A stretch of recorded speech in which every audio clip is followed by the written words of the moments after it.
Hi there, my name is Tony. I'm here at the University of Western Cape at SANBI, the South Africa Bioinformatics Institute. We're actually for a training course here for 2 weeks. So over here I have one of our participants. Tell us who you are. Yeah, so I'm Kwasi Agyenkwa Mawuli from Ghana. I work as a researcher at Noguchi Memorial Institute for Medical Research. Um, Basically, what I deal in is general bioinformatics.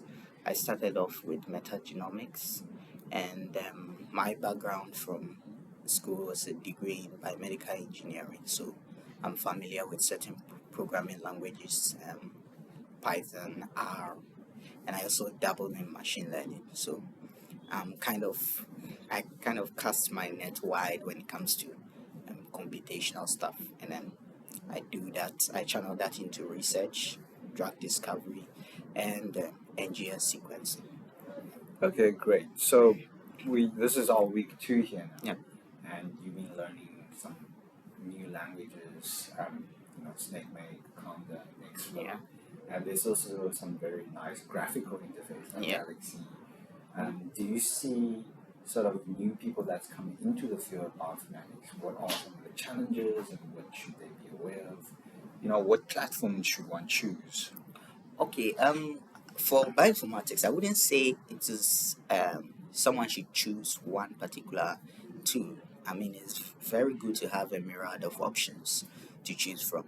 But on the basic level, I think having some experience with programming, at least, and also some basic biology on how stuff works, especially with respect to DNA, RNA, and so on, can be very helpful. Nonetheless, even if you don't have these kind of backgrounds, as I've specified, certain platforms like one that I've just been introduced to during this training, Galaxy, I think it's quite good.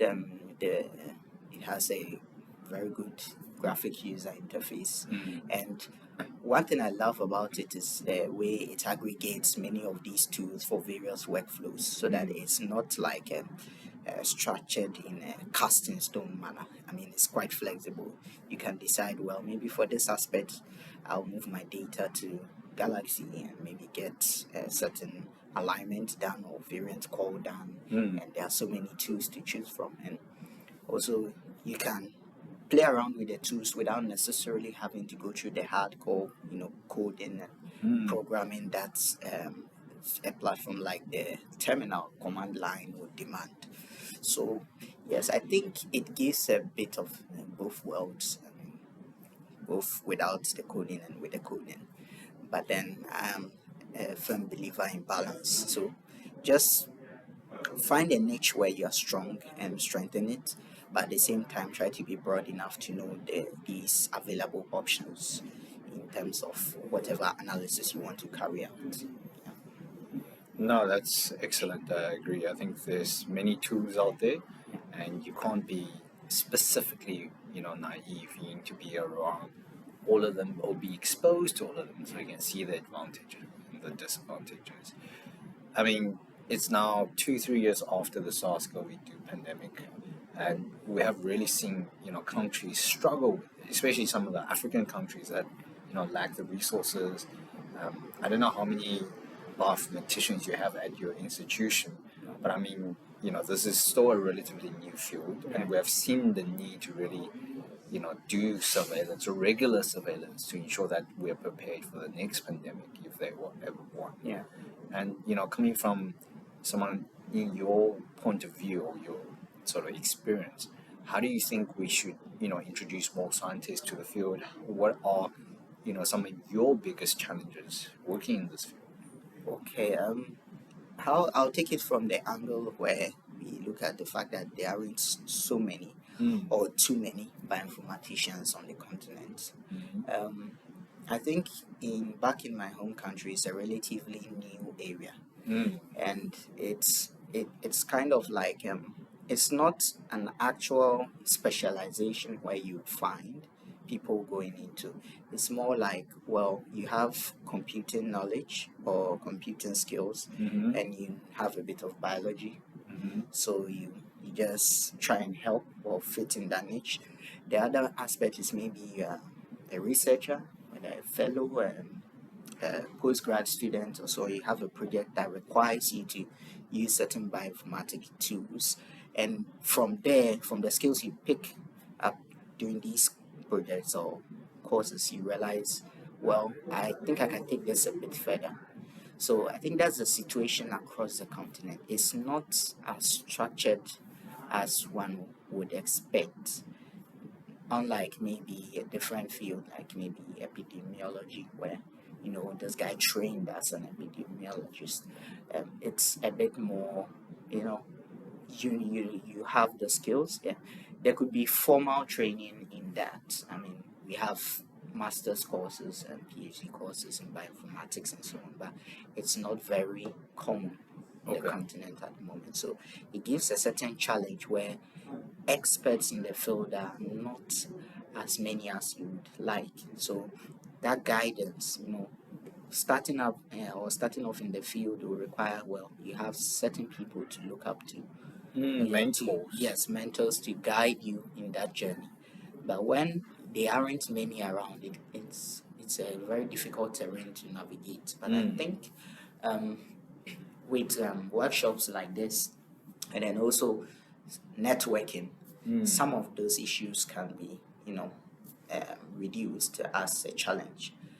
And I also think it's possible for some of our educational institutions to, put in efforts to structure programs that are along those lines, because COVID taught us, showed us both our strengths and weaknesses. We're able to sequence within that short period with support from so many places. We were able to do sequencing and so on. But then we realized we had a lack, which was the expertise to make meaning of that data. Okay. So it's like that responsibility fell on a handful, just a few people who had the skills, not so much as experts, but were familiar enough to navigate. So I think, well, the pandemic wasn't a good thing, but at least it's exposed some of these weaknesses, and I can see there are efforts being put in place by various institutions to help strengthen those weaknesses so that we can be prepared for the next pandemic. So as you also mentioned, genomic surveillance and so on, yes, it's also a very, very good approach. The only issue is we still need more experts. Yeah, so I mean, you're adequately put. You're trying to grow the network. You're trying to ensure that expertise are actually doing the training, share their knowledge with Yeah. people who actually want to come into the field. And I think one of the challenges that most African countries struggle with is funding. Yeah, exactly. How does your institution deal with that? Or does the Ghanaian government provide some funding? Yeah, I don't know of the specifics, but I think the government may be supporting institutions one way or the other. Um, but when it comes to specific, in terms of resources, Yes. I don't think there is that Support. massive. Okay. It's that massive to the extent that we can, expand as faster than we are doing. So most of the support of funding comes through projects. Okay. Yeah, so maybe there's a project in HIV, there's a project in TB, and so on. So through that project in the what do you call it, recruitment, you could decide, okay, we need someone to work as a bioinformatician on this project and so on. Personally, I work for the institute, Right. so you could say I work for the government through the institute. So I was employed through the institute. But you also have the structure where people work on contract under these projects to also help with these what do you call it, analysis and bioinformatics aspect. So I think there's more we all can do. Yes. There's more we all can do to improve the situation. Mm. It's just that I also look at it in the other angle where our education educational institutions should be positioned to supply or to try and fill in that Like gap. fresh Yes, graduates. fresh graduates. Yes. Like, wow, there's an opportunity in bioinformatics. Just like in my case, where after a year or two after school, doing little research, I found myself in Yeah. the field. Okay. Yeah, because there was the need, and then I realized, well, it's not so bad. You can, you know, do research, you can apply your skills computationally, and also have an impact on the national level when it comes to, surveillance of these diseases and to make us better prepared for future pandemics.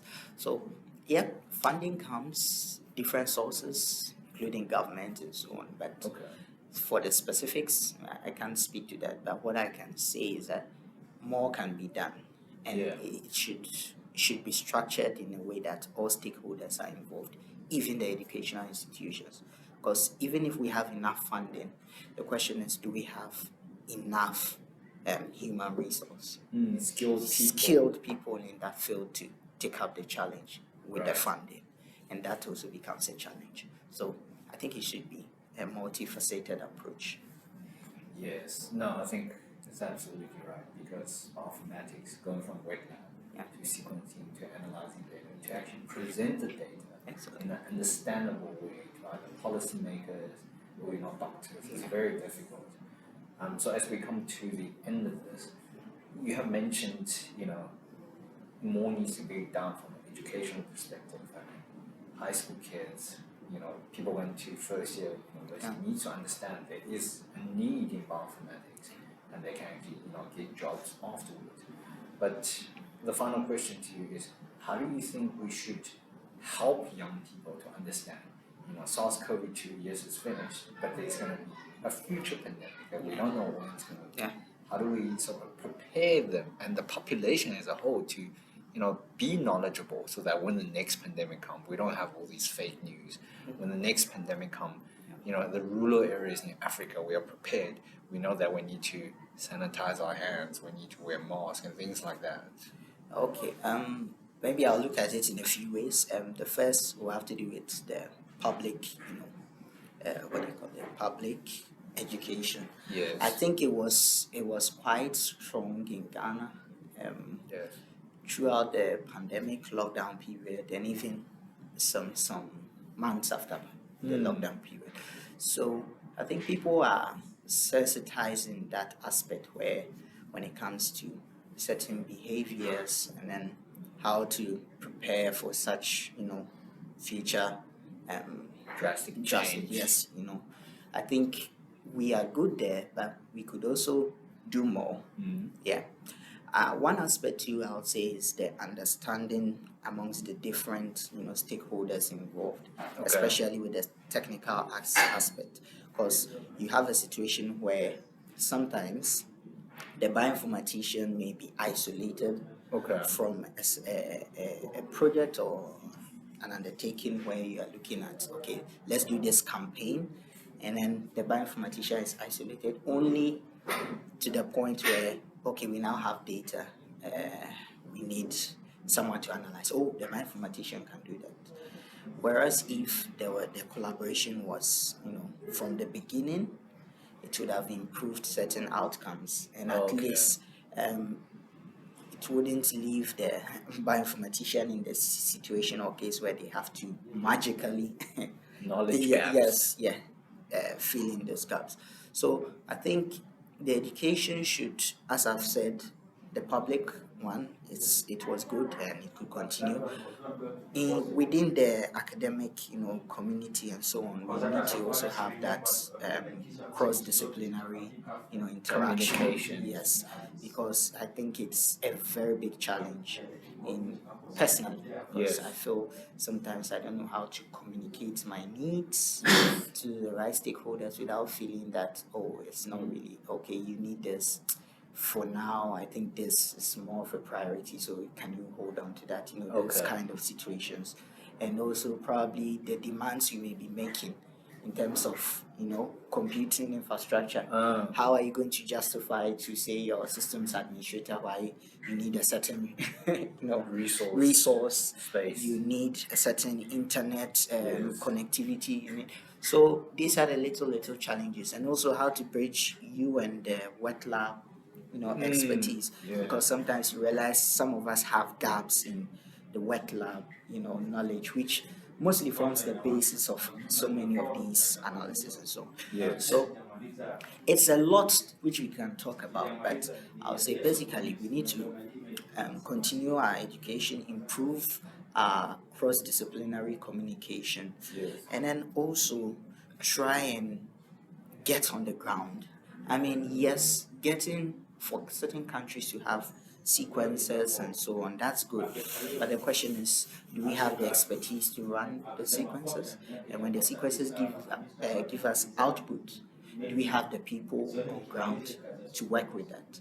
So I think it should be an engagement at the grassroots level where work is done. So come to the lab. What's your biggest challenge?